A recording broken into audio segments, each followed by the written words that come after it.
ನಮಸ್ಕಾರ ಸ್ನೇಹಿತರೆ, ನಮ್ಮ ನಂಬಿಕೆಗೆ ಸ್ವಾಗತ ಸುಸ್ವಾಗತ.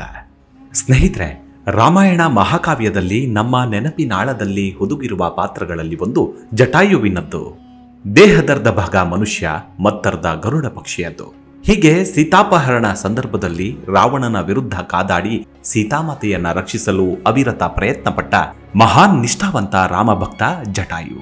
ತನ್ನ ಪ್ರಭುವಿನ ಸೇವೆಗೆ ನಿಂತಿದ್ದ ಜಟಾಯು ಧರ್ಮದ ವಿರುದ್ಧ ಹೋರಾಡುತ್ತಲೇ ರಾವಣನಿಂದ ಹತನಾದ. ಆದರೆ ರಾಮ ಬರುವವರೆಗೂ ತನ್ನ ಜೀವವನ್ನ ಕಾಯ್ದಿರಿಸಿಕೊಂಡು ತನ್ನ ಪ್ರಭುವಿನ ದಿವ್ಯ ಸ್ಪರ್ಶದಿಂದ ಆಹ್ಲಾದಕರ ಅನುಭೂತಿ ಪಡೆದ.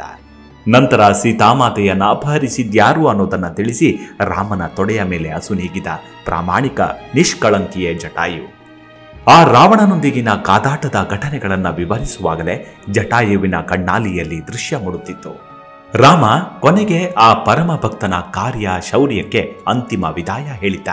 ಬನ್ನಿ, ಹಾಗಿದ್ರೆ ಇವತ್ತಿನ ಎಪಿಸೋಡ್ನಲ್ಲಿ ಅಲ್ಲಿ ನಡೆದ ಘಟನೆಗಳು ಹೇಗಿದ್ವು, ಈ ಬಗ್ಗೆ ರಾಮಾಯಣದಲ್ಲಿ ಉಲ್ಲೇಖಿಸಿದ ಕಥಾಪ್ರಸಂಗ ಹೇಗಿತ್ತು ಅನ್ನೋದನ್ನ ಇವತ್ತಿನ ಎಪಿಸೋಡ್ನಲ್ಲಿ ತಿಳಿದುಕೊಳ್ತಾ ಹೋಗೋಣ. ಅದಕ್ಕೂ ಮುನ್ನ ನಮ್ಮ ನಂಬಿಕೆಗೆ ನಿಮ್ಮ ಬೆಂಬಲವಿರಲಿ. ಸ್ನೇಹಿತರೆ, ಹಿಂದೂ ಮಹಾಕಾವ್ಯ ರಾಮಾಯಣದಲ್ಲಿ ಜಟಾಯು ಹದ್ದಿನ ರೂಪವನ್ನ ಹೊಂದಿದ್ದ ರಾಮಭಕ್ತ. ಜಟಾಯು ಅರುಣ ಮತ್ತು ಶೈನಿಯ ಕಿರಿಯ ಮಗ, ಸಂಪತ್ತಿಯ ಸಹೋದರ, ಹಾಗೆ ಗರುಡನ ಸೋದರಳಿಯ ಮತ್ತು ದಶರಥನ ಹಳೆಯ ಸ್ನೇಹಿತ. ರಾಮಾಯಣದ ಅರಣ್ಯ ಕಾಂಡದಲ್ಲಿ ಜಟಾಯು ರಣಹದ್ದುಗಳ ರಾಜ ಎಂದು ಉಲ್ಲೇಖಿಸುತ್ತೆ. ಆತನನ್ನ ಗಿಧರಾಜ ಅಂತ ಕರೆಯಲಾಗ್ತಿತ್ತು. ಕೇರಳದ ಸ್ಥಳೀಯ ದಂತಕಥೆಯ ಪ್ರಕಾರ ಜಟಾಯು ರೆಕ್ಕೆಗಳನ್ನ ರಾವಣ ಕತ್ತರಿಸಿದ ನಂತರ ಕೇರಳದ ಕೊಲ್ಲಂ ಜಿಲ್ಲೆಯ ಚಡಯ ಮಂಗಲಂನಲ್ಲಿ ಬಂಡೆಗಳ ಮೇಲೆ ಬಿದ್ದಿದ್ದನೆಂದು ನಂಬಲಾಗಿದೆ. ಚಡಯ ಮಂಗಲಂ ಎಂಬ ಹೆಸರು ಜಟಾಯು ಮಂಗಲಂನಿಂದ ಬಂದಿದೆ ಎಂದು ಹೇಳಲಾಗುತ್ತೆ.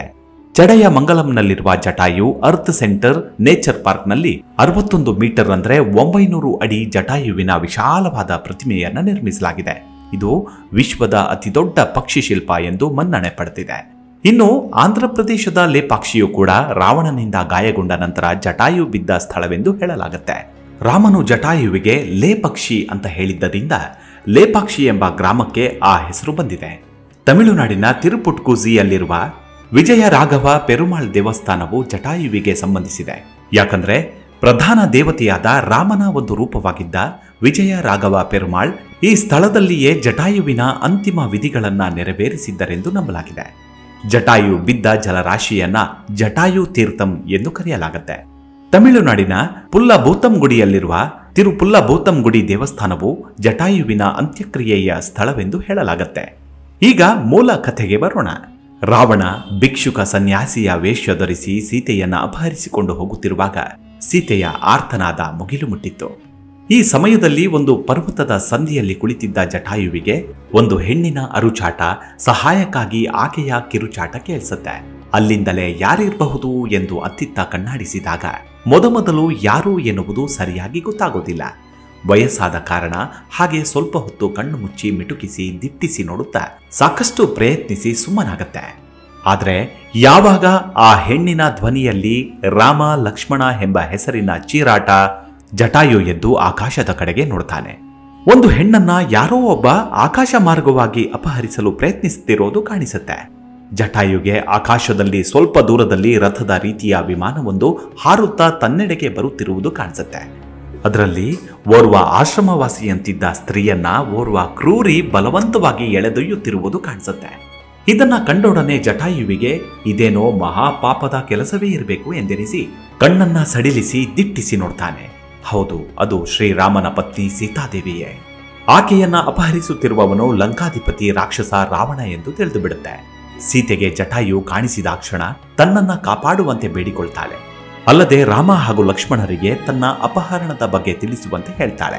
ಸೀತೆಯ ಪರಿಸ್ಥಿತಿಯನ್ನರಿತ ಜಟಾಯು ಮೊದಲು ರಾಕ್ಷಸ ರಾವಣನ ಬಳಿ ಬೇಡಿಕೊಳ್ಳುತ್ತೆ, ದಯವಿಟ್ಟು ಸೀತೆಯನ್ನ ಬಿಟ್ಬಿಡು. ರಾಮ ಲಕ್ಷ್ಮಣರಿಗೆ ತಿಳಿದರೆ ಪರಿಣಾಮ ಬೇರೆಯಾಗತ್ತೆ. ನೀನು ಮಾಡುತ್ತಿರುವುದು ದೊಡ್ಡ ತಪ್ಪು ಎಂದು ಮನವೊಲಿಸಲು ಪ್ರಯತ್ನ ಮಾಡುತ್ತೆ. ಆದರೆ ರಾವಣ ಮಾತ್ರ ಜಟಾಯುವಿನ ಮಾತನ್ನ ಕೇಳೋದೇ ಇಲ್ಲ. ಯಾವಾಗ ರಾವಣ ಜಟಾಯುವಿನ ಮಾತನ್ನ ಕೇಳುವುದಿಲ್ಲವೋ ಆಗ ಜಟಾಯುವಿನ ಕೋಪ ಅತಿಯಾಯಿತು. ರಾವಣನ ದಾರಿಗೆ ಅಡ್ಡ ಬಂದು, ನಾನು ನಿನಗೆ ಹೋಗಲು ಬಿಡೋದಿಲ್ಲ, ಸೀತೆಯನ್ನ ಇಲ್ಲಿಯೇ ಬಿಟ್ಟು ಬಿಡು ಅಥವಾ ನನ್ನನ್ನ ಎದುರಿಸು ಎಂದು ಪುಷ್ಪಕ ವಿಮಾನಕ್ಕೆ ಅಡ್ಡ ನಿಲ್ಲುತ್ತೆ. ರಾವಣ ಜಟಾಯು ವಿರುದ್ಧ ಯುದ್ಧ ಮಾಡಲು ಆರಂಭಿಸ್ತಾನೆ. ಮೊದಲು ತನ್ನ ಬಾಣಗಳ ಮೂಲಕ ಜಟಾಯುವಿನ ಮೇಲೆ ಪ್ರಹಾರ ನಡೆಸ್ತಾನೆ. ಆದ್ರೆ ರಾವಣನ ಪರಾಕ್ರಮದ ಮುಂದೆ ಜಟಾಯುವಿನ ಆಟ ನಡೆಯಲಿಲ್ಲ. ವಯಸ್ಸಾದ ಕಾರಣ ಮಂಕಾಗಿ ದೇಹವೆಲ್ಲ ನಿಶ್ಚಲವಾದಂತೆ ಭಾಸವಾಗತೊಡಗಿತು. ಕೂಡಲೇ ಸಮಯವನ್ನೇ ಕಾದಿದ್ದ ರಾಕ್ಷಸ ರಾವಣನ ಹರಿತವಾದ ಖಡ್ಗದ ಹೊಡೆತಕ್ಕೆ ಒಂದು ತೋಳು ಕತ್ತರಿಸಲ್ಪಟ್ಟು ನೆಲಕ್ಕೆ ಬಿದ್ದು ಬಿಟ್ಟಿತ್ತು ಜಟಾಯು. ಆ ಕ್ಷಣ ಜಟಾಯುವೆ ಮನದಾಳದಲ್ಲಿ ಯಾಚಿಸಿದ ವೇದನೆ ಅಷ್ಟಿಷ್ಟಲ್ಲ. ಕೂಡಲೇ ತನ್ನ ತುಂಡರಿಸಿದ ತೋಳನ್ನ ಅರೆ ಮಂಪರಿನಲ್ಲೇ ನೋಡಿದ. ರಕ್ತ ಧಾರಾಕಾರವಾಗಿ ಹರಿದು ಹೋಗ್ತಿತ್ತು. ಸಮೀಪದಲ್ಲೇ ಆ ದುಷ್ಟನ ಕೈಯಲ್ಲಿ ಸಿಲುಕಿದ ಜಾನಕಿಯ ಆರ್ತನಾದ ಕೇಳ್ತಿತ್ತು. ವಿಲಪಿಸುವುದನ್ನ ಬಿಟ್ಟು ಬೇರೇನು ಮಾಡಲಾಗದ ಜಟಾಯುವಿನ ಕಿವಿಗಳಿಗೆ ಸೀತಾಮಾತೆಯ ಧ್ವನಿ ಅಸ್ಪಷ್ಟವಾಗುತ್ತಾ ಕೊನೆಗೆ ಕೇಳಿಸದಾಯಿತು. ಅವರಿಬ್ಬರು ದೂರವಾಗುತ್ತಿರುವುದು ಜಟಾಯುವಿಗೆ ತಿಳಿಯುತ್ತೆ. ಆದ್ರೆ ಅಯ್ಯೋ, ಅಮಾಯಕಳಾದ ಮೈಥಿಲೆಯನ್ನ ರಕ್ಷಿಸಲಾರದೆ ಹೋದನಲ್ಲ. ಈ ವೇದನೆ ದೇಹದ ಯಾತನೆಗಿಂತ ಅಧಿಕವಾಗಿ ತೋರಿತು. ಅವಳಾದರೋ ಅಸಹಾಯಕಳಾಗಿ ಆಕ್ರಂದಿಸುತ್ತಾ ರಾಮ ಲಕ್ಷ್ಮಣರನ್ನ ಕೂಗಿ ಕರೆಯುತ್ತಿದ್ಲು. ಅವರಿಲ್ಲದ ಕಾಲದಲ್ಲಿ ಸೀತೆಯನ್ನ ರಕ್ಷಿಸುವ ಹೊಣೆಯನ್ನ ಹೊರಬೇಕಾದವನು ನಾನು. ರಾಮನೆದುರು ಅದನ್ನಾಡಿಯೂ ಇದ್ದೆ. ಆದರೇನಾಯಿತು ಈಗ? ಹೀಗಾಗಿ ಹೋಯಿತಲ್ಲ ಎಂದು ಮರುಕಪಟ್ಟಿತ್ತು ಜಟಾಯು. ತನ್ನೆಲ್ಲ ನೋವನ್ನ ಸಹಿಸಿಕೊಳ್ಳುತ್ತಾ ಕಣ್ಣಲ್ಲಿ ರಕ್ತವನ್ನೇ ಹರಿಸುತ್ತಾ ನಿತ್ರಾಣವಾಗಿ ರಾಮ ಬರುವುದನ್ನೇ ಕಾಯುತ್ತಾ ಗೋಣು ಚೆಲ್ಲಿ ಬಿದ್ದಿತ್ತು ಜಟಾಯು. ಸ್ವಲ್ಪ ಹೊತ್ತಾದ ನಂತರ ರಾಮ ಲಕ್ಷ್ಮಣರಿಬ್ಬರು ಬಂದು ಜಟಾಯುವಿನ ಸ್ಥಿತಿ ಕಂಡು ಮರುಗಿ ಉಪಚರಿಸಿದ್ರು. ರಾಮ ಜಟಾಯುವಿನ ತಲೆಯನ್ನ ತನ್ನ ಮಡಿಲಲ್ಲಿ ಮಲಗಿಸಿಕೊಂಡು ಮಗುವಿನಂತೆ ಹಾರೈಕೆ ಮಾಡಿದ. ಕೇಳಿದ ರಾಮ, ಏನಾಯಿತು ಜಟಾಯು ನಿನಗೆ ಎಂದು. ಆಗ ಜಟಾಯು, ಪ್ರಭು, ಕೊಂಚ ಹೊತ್ತಿನ ಹಿಂದೆ ಎಲ್ಲೋ ಪರ್ವತಾಗ್ರದಲ್ಲಿ ಕುಳಿತಿದ್ದೆ. ವೃದ್ಧನಾದುದರಿಂದ ಹಿಂದಿನಂತೆ ಇಷ್ಟ ಬಂದಂತೆ ಹಾರಾಡುವುದು ಸಾಧ್ಯವಾಗ್ತಿರ್ಲಿಲ್ಲ. ಆಗ ಸೀತೆಯ ಆರ್ತನಾದ ಕಿವಿಗೆ ಬಡಿಯಿತು. ಮೊದಲು ಯಾರು ಎನ್ನುವುದು ಗಮನಕ್ಕೆ ಬರಲಿಲ್ಲ. ಹೆಣ್ಣೊಬ್ಬಳನ್ನ ಯಾರೋ ಪೀಡಿಸುತ್ತಿದ್ದಾರೆ ಎಂದುಕೊಂಡೆ. ಆದರೆ ಯಾವಾಗ ಮಾತೆ ನಿಮ್ಮನ್ನ ಕರೆಯಲಾರಂಭಿಸಿದಲೋ ಆ ಕ್ಷಣ ಜಾಗೃತನಾದೆ. ಹೌದು, ಇದು ಸೀತೆಯ ಧ್ವನಿ. ಮತ್ತೆ ತಡ ಮಾಡಲಿಲ್ಲ ನಾನು. ಆಕಾಶದಲ್ಲಿ ಎತ್ತರಕ್ಕೇರಿ ಸುತ್ತ ಹದ್ದಿನ ಕಣ್ಣು ಹಾಯಿಸಿದೆ. ಅದೋ ಅಲ್ಲಿ ಅನತಿ ದೂರದಲ್ಲಿ ಯಾವುದೋ ಒಂದು ರಥದಂತಹ ವಿಮಾನವು ಹಾರುತ್ತಾ ಈ ಕಡೆಗೆ ಬರುತ್ತಿದೆ. ಕರ್ರಗಿನ ಮೈಯಿ ಸ್ವರ್ಣಾಭರಣ ಭೂಷಿತನಾದ ದೈತ್ಯನೊಬ್ಬ ಅಬಲೆಯಾದ ಜಾನಕಿಯನ್ನ ಬಲಾತ್ಕಾರದಿಂದ ಎಳೆದೊಯ್ಯುತ್ತಿದ್ದಾನೆ. ಅವರನ್ನ ಸಮೀಪಿಸುತ್ತಿದ್ದಂತೆ ಬೃಹದಾಕಾರದಲ್ಲಿದ್ದ ನನ್ನನ್ನ ಜಾನಕಿ ಗುರುತಿಸಿದ್ಲು. ಅಯ್ಯ ಪಕ್ಷಿರಾಜನಾದ ಜಟಾಯುವೆ, ಇದೋ ಈ ದುಷ್ಟನಾದ ರಾವಣನು ಅಬಲೆಯಾದ ನನ್ನನ್ನು ಅಪಹರಿಸುತ್ತಿದ್ದಾನೆ. ನಾನು ತಪ್ಪಿಸಿಕೊಳ್ಳುವ ದಾರಿ ಕಾಣದು. ದಯವಿಟ್ಟು ರಾಮ ಲಕ್ಷ್ಮಣರಿಗೆ ನನ್ನನ್ನ ರಾವಣನೆಂಬ ಅಸುರನು ಕೊಂಡೊಯ್ದನೆಂದು ತಿಳಿಸು. ಅಯ್ಯೋ ರಾಮ ಲಕ್ಷ್ಮಣ, ಅವಳ ಮೊರೆಯನ್ನ ಕೇಳಿದ ಬಳಿಕ ಸುಮ್ಮನಿರುವುದು ನನ್ನಿಂದಾಗಲಿಲ್ಲ. ತಡೆಯುವುದಕ್ಕೆ ಮುಂದಾದೆ. ಆಗ ಆ ರಥದ ವಿಶಿಷ್ಟತೆಯು ಗಮನಕ್ಕೆ ಬಂತು. ರಾವಣನ ರಥಕ್ಕೆ ಕುದುರೆಗಳ ಬದಲಾಗಿ ಕತ್ತೆಗಳನ್ನು ಕಟ್ಟಿದ್ರು. ಅದು ಚಕ್ರಗಳ ಚಲನೆಯಿಂದ ಸಾಗುತ್ತಿದ್ದುದಲ್ಲ, ಸ್ವಯಂ ಶಕ್ತಿಯಿಂದ ಆಕಾಶದಲ್ಲಿ ಹಾರುತ್ತಿತ್ತು. ಅದರ ವಿಶೇಷತೆ ಏನೇ ಇರಲಿ, ಸದ್ಯ ನಾನು ಹಾರಬಲ್ಲವನಾದ್ದರಿಂದ ಅವನನ್ನ ತಡೆಯುವುದು ಅವಶ್ಯವಾಗಿತ್ತು. ಅಲ್ಲದೆ ನಾನು ಸೀತಾರಕ್ಷಣೆ ಮಾಡುವ ಬದ್ಧತೆಯುಳ್ಳವನಾದ್ದರಿಂದ ಅದಕ್ಕೆ ಮುಂದಾಗಬೇಕಾದುದು ಧರ್ಮ ಎಂದು ಯೋಚಿಸಿದೆ. ಸೀತೆ ರಾಮ ಲಕ್ಷ್ಮಣರ ಹೆಸರೆತ್ತಿ ಕೂಗುತ್ತಿದ್ದುದರಿಂದ ಈ ಧೂರ್ತ ನೀವಿಲ್ಲದ ಸಂದರ್ಭ ಸಾಧಿಸಿ ಅಪಹರಣಕ್ಕೆ ಮುಂದಾಗಿರಬೇಕು. ಇನ್ನು ವಿಳಂಬ ಸಲ್ಲದೆಂದು ರೆಕ್ಕೆ ಬಿಡಿಸಿ ಅವನ ರಥದ ಮುಂದೆ ಹಾರಿ ಬಂದೆ. ನನ್ನನ್ನು ಕಂಡಾಗ ರಥ ನಿಂತಿತ್ತು. ಅಪಹರಣಕಾರ ನನ್ನನ್ನೇ ನೋಡಿದ. ಅವನ ದೇಹದಾರ್ಢ್ಯ ಹಾಗೂ ಲಕ್ಷಣಗಳನ್ನ ನೋಡಿದ್ರೆ ರಾಕ್ಷಸನಂತಿದ್ದ. ಕಪ್ಪಾದ ಮೈಯಲ್ಲಿಯೂ ಒಂದು ಆಕರ್ಷಣೆ ಇತ್ತು. ಸುಸಂಸ್ಕೃತನಂತೆ ಕಾಣುತ್ತಿದ್ದ. ಆದರೆ ಆತನ ಕಣ್ಣುಗಳಲ್ಲಿ ಕ್ರೌರ್ಯ. ಈಗಾಗಲೇ ರಾವಣನ ಕುರಿತು ಕೇಳಿದ್ದೆ, ಆದರೆ ನೋಡಿರಲಿಲ್ಲ. ಅವನ ಪರಸ್ತ್ರೀ ವ್ಯಾಮೋಹದ ಕುರಿತು ತಿಳಿದವರು ಹೇಳಿದ್ದನ್ನ ಕೇಳಿದ್ದೆ. ಈಗ ಅವನ ದೃಷ್ಟಿ ರಾಮನ ಪತ್ನಿಯ ಮೇಲೆ ಬಿದ್ದುದನ್ನ ಕಂಡು ಕ್ರೋಧಿತನಾದೆ. ನೇರ ಆಕ್ರಮಣ ಎಸಗುವುದಕ್ಕಿಂತ ಅವನ ವಿವೇಕವು ಜಾಗೃತಗೊಳ್ಳುವಂತೆ ಮಾಡಿ ನೋಡೋಣ ಎಂದುಕೊಂಡೆ. ಯಾಕಂದ್ರೆ ನಾನು ಎಷ್ಟು ಬಲಶಾಲಿಯಾಗಿದ್ದರೂ ವರಬಲ, ಶಸ್ತ್ರಬಲ, ದೇಹಬಲಗಳಿಂದ ಪ್ರವೃತ್ತನಾದ ರಾವಣನನ್ನ ಗೆಲ್ಲುವುದು ಸಾಧ್ಯವಿರಲಿಲ್ಲ. ಅಲ್ಲದೆ ರಾವಣನು ವಿಶ್ರವಸು ಮಹರ್ಷಿಯ ಪುತ್ರನೆಂದು ಕೇಳಿದ್ದೆ.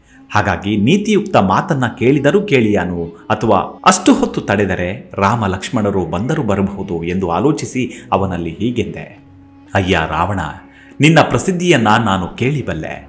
ಬಹು ಪರಾಕ್ರಮಶಾಲಿಯೂ ಸ್ವರ್ಣ ಲಂಕಾಧೀಶನೂ ಆದ ನಿನಗೆ ಇದು ಯೋಗ್ಯವಲ್ಲ. ದಶರಥನ ಸೊಸೆಯೂ ರಾಮನ ಪತ್ನಿಯೂ ಆದ ಸೀತೆಯನ್ನ ಕದ್ದೊಯ್ಯುವುದು ಯುಕ್ತವಲ್ಲ. ಅಪಕೀರ್ತಿಕರವಾದ ಈ ಪ್ರಯತ್ನವನ್ನ ಕೈಬಿಡು. ಒಂದು ವೇಳೆ ನೀನು ಅವಳನ್ನ ಒಯ್ದರೂ ಉಳಿಸಿಕೊಳ್ಳಲಾರೆ. ಸಕಲ ಶಸ್ತ್ರಾಸ್ತ್ರವಿದನಾದ ರಾಮ ಇದನ್ನ ಸಹಿಸಿಕೊಂಡು ಸುಮ್ಮನಿರುವನೆಂದು ತಿಳಿಯಬೇಡ. ಹರಿತವಾದ ಬಾಣಗಳಿಂದ ನಿನ್ನನ್ನು ಸಂಹರಿಸುತ್ತಾನೆ. ವಿನಾಕಾರಣ ಅವನ ಆಗ್ರಹಕ್ಕೆ ತುತ್ತಾಗಬೇಡ. ನನ್ನ ಮಾತುಗಳನ್ನು ಕೇಳು ಎಂದೆ. ಆದರೆ ಅವನು ನನ್ನ ಮಾತಿಗೆ ಉತ್ತರಿಸಲಿಲ್ಲ. ಕೋಪದಿಂದ ಅವನ ಕಣ್ಣುಗಳು ಮತ್ತಷ್ಟು ಕೆಂಪೇರಿದವಷ್ಟೇ. ನಾನು ಅವನ ರಥದ ಎದುರೇ ಅಡ್ಡಲಾಗಿ ನಿಂತ ಕಾರಣದಿಂದ ಅವನಿಗೆ ಮುಂದುವರಿಯುವುದು ಸಾಧ್ಯವಿರಲಿಲ್ಲ. ಯಾಕೆ ಇವನು ಈ ಕುತಂತ್ರಕ್ಕೆ ಮುಂದಾದ ಎಂಬ ಪ್ರಶ್ನೆಗೆ ನನಗೆ ದೊರೆತ ಉತ್ತರ ಹಳೆಯ ಪ್ರಕರಣಗಳು ಅದನ್ನೇ ಉಲ್ಲೇಖಿಸುತ್ತಾ ಹೇಳಿದೆ. ನಿನಗೆ ರಾಮನ ಕುರಿತು ಹಗೆತನ ಇರುವುದಾದರೆ ಶೂರ್ಪನಖೆಯ ನಾಸಾಛೇದ ಹಾಗೂ ಕರಾದಿಗಳ ಸಂಹಾರದ ಕಾರಣದಿಂದ ಇರಬೇಕು. ಅದರಲ್ಲಿ ರಾಮನ ಅಪರಾಧವೇನು? ಶೂರ್ಪನಖೆಯ ಅಪೇಕ್ಷೆ ರಾಮನಂಥವನಿಗೆ ಸರಿಯಲ್ಲ. ಅವಳ ಅಪರಾಧಕ್ಕಾಗಿ ರಾಮ ಅವಳನ್ನ ಶಿಕ್ಷಿಸಿದ. ಖರ ಮತ್ತವನ ಸಹೋದರರು ಮೇಲೆ ಬಿದ್ದು ಯುದ್ಧಕ್ಕೆ ತೊಡಗಿದಾಗ ಕ್ಷತ್ರಿಯನಾದ ರಾಮ ಅವರನ್ನ ಎದುರಿಸಿದ. ಅವರು ಪ್ರಾಣ ತೆತ್ತರು. ಇದರ ಹೊರತು ರಾಮ ವಿನಾಕಾರಣ ಹಗೆತನ ಸಾಧಿಸಲಿಲ್ಲ.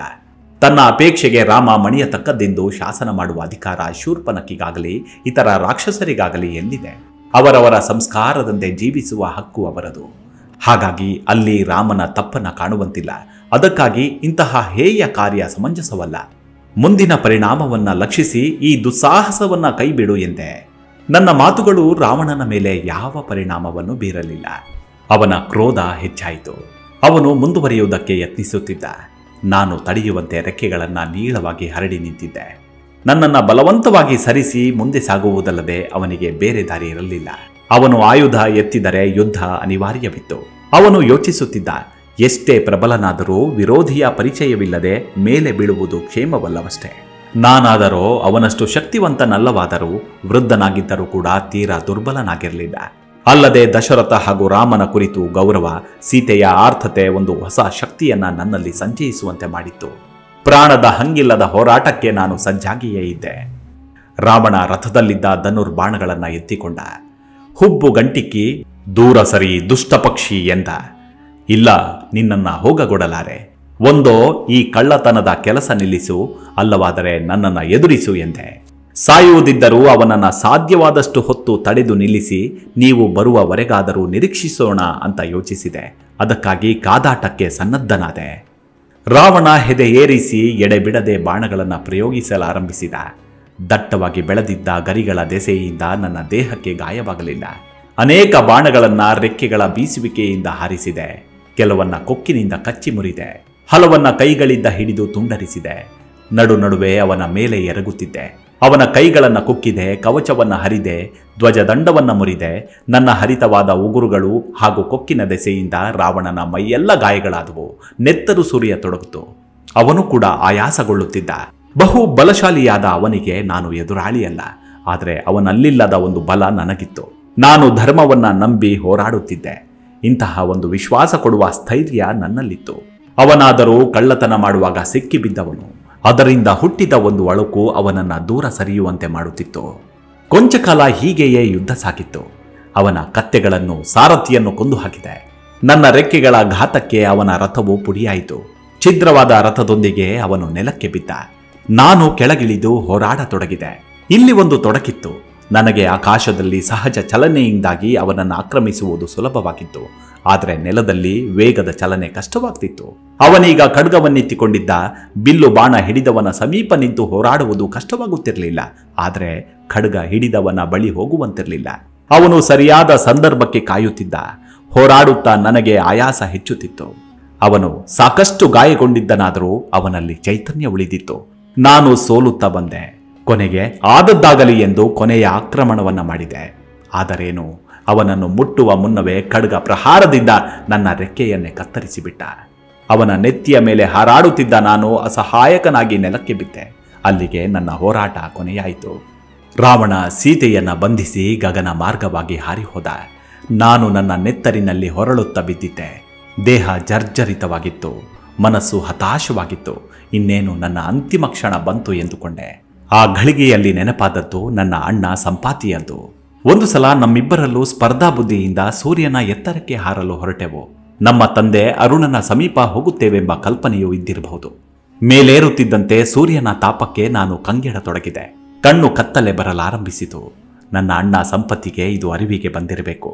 ತಮ್ಮನಾದ ನನ್ನ ಮೇಲೆ ಮಮಕಾರದಿಂದ ಸ್ಪರ್ಧೆಯನ್ನ ಬಿಟ್ಟು ತನ್ನ 2 ರೆಕ್ಕೆಗಳನ್ನ ನನ್ನ ಮೇಲೆ ನೆರಳಾಗಿ ಹರಡಿ ಕಾಪಾಡುವುದಕ್ಕೆ ಮುಂದಾದ. ನಾನೇನೋ ಉಳಿದುಕೊಂಡೆ. ಆದರೆ ನನ್ನಣ್ಣ ಸಂಪತ್ತಿಯ ರೆಕ್ಕೆಗಳು ಸುಟ್ಟು ಹೋದುವು. ನಾನು ಪ್ರಜ್ಞೆ ಕಳೆದುಕೊಂಡು ದಂಡಕಾರಣ್ಯ ಪ್ರದೇಶದಲ್ಲಿ ಬಿದ್ದೆ. ಚೇತರಿಸಿಕೊಳ್ಳುವುದಕ್ಕೆ ಬಹುಕಾಲ ಬೇಕಾಯಿತು. ಅಣ್ಣ ಬದುಕಿದ್ದಾನೋ, ನನ್ನ ಪತ್ನಿ ಮಕ್ಕಳೆಲ್ಲ ಎಲ್ಲಿದ್ದಾರೋ ತಿಳಿಯದಾಯಿತು. ಆಮೇಲೆ ಒಂಟಿಯಾದ ಬದುಕು ನನ್ನದು. ಕೆಲವು ಕಾಲದ ಹಿಂದೆ ನೀವು ಅರಣ್ಯಕ್ಕೆ ಬಂದಾಗ ನಿಮ್ಮನ್ನ ಸಂಧಿಸಿ ದಶರಥ ಭೂಪತಿಯ ಸ್ನೇಹವನ್ನು ನೆನಪಿಸಿಕೊಂಡು ನಿಮ್ಮ ಹಿತೈಷಿಯಾಗಿ ಸಮೀಪದಲ್ಲೇ ವಾಸವಾಗಿದ್ದೆ. ಅಯ್ಯೋ, ಈಗ ಹೀಗಾಯಿತಲ್ಲ. ಎಚ್ಚರವೋ ಕನಸೋ ನಿದ್ರೆಯೋ ಏನೆಂದೇ ಅರಿಯದ ಒಂದು ಅವಸ್ಥೆಯಲ್ಲಿ ಎಷ್ಟೋ ಕಾಲ ಇಲ್ಲೇ ಬಿದ್ದಿದ್ದೆ. ನನ್ನ ಪ್ರಾಣ ಉಳಿಯುವುದಿಲ್ಲ ಎನ್ನುವುದು ಖಚಿತ.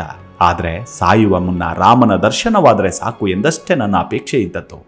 ನಿನ್ನನ್ನು ಕಂಡು ರಾವಣ ಸೀತೆಯನ್ನು ಅಪಹರಿಸಿದ್ದಾನೆ ಎಂಬ ಮಾತನ್ನ ಹೇಳಬೇಕಿತ್ತು. ಆಮೇಲೆ ಬದುಕುವ ಹಂಬಲವಾಗಲಿ ಭರವಸೆಯಾಗಲಿ ನನಗಿಲ್ಲ. ಹೀಗೆ ನರಳುತ್ತಾ ಮಲಗಿದ್ದ ನನ್ನ ಮಂಜಾದ ದೃಷ್ಟಿಗೆ ದೂರದಲ್ಲಿ ನಡೆದು ಬರುತ್ತಿದ್ದ ಇಬ್ಬರು ಕಾಣಿಸಿದರು. ಅವರು ರಾಮ ಲಕ್ಷ್ಮಣರಿರಬಹುದು ಎಂಬ ನಿರೀಕ್ಷೆ ನಿಜವಾಯಿತು. ನೀವು ನನ್ನ ಬಳಿಗೆ ಬಂದಿರಿ. ಅಸಹಾಯಕನಾಗಿ ಬಿದ್ದ ನನ್ನಲ್ಲಿ ಮಾಯೆಯನ್ನ ಶಂಕಿಸಿದರೋ ಎಂಬಂತೆ ನಿಮ್ಮ ಕೈಗಳು ಆಯುಧವನ್ನ ತುಡುಕಿದವು. ಆದರೆ ನನ್ನ ಧ್ವನಿಯನ್ನ ಕೇಳಿ ಗುರುತಿಸಿದರೋ ಎನ್ನುವಂತೆ ಸನಿಹದಲ್ಲಿ ಬಂದು ನಿಂತ್ರಿ. ಅಯ್ಯ, ನಾನು ಜಟಾಯು. ರಾವಣನು ಸೀತೆಯನ್ನ ಅಪಹರಿಸಿರುವುದನ್ನು ಕಂಡು ತಡೆಯುವ ಪ್ರಯತ್ನವನ್ನ ಮಾಡಿದೆ.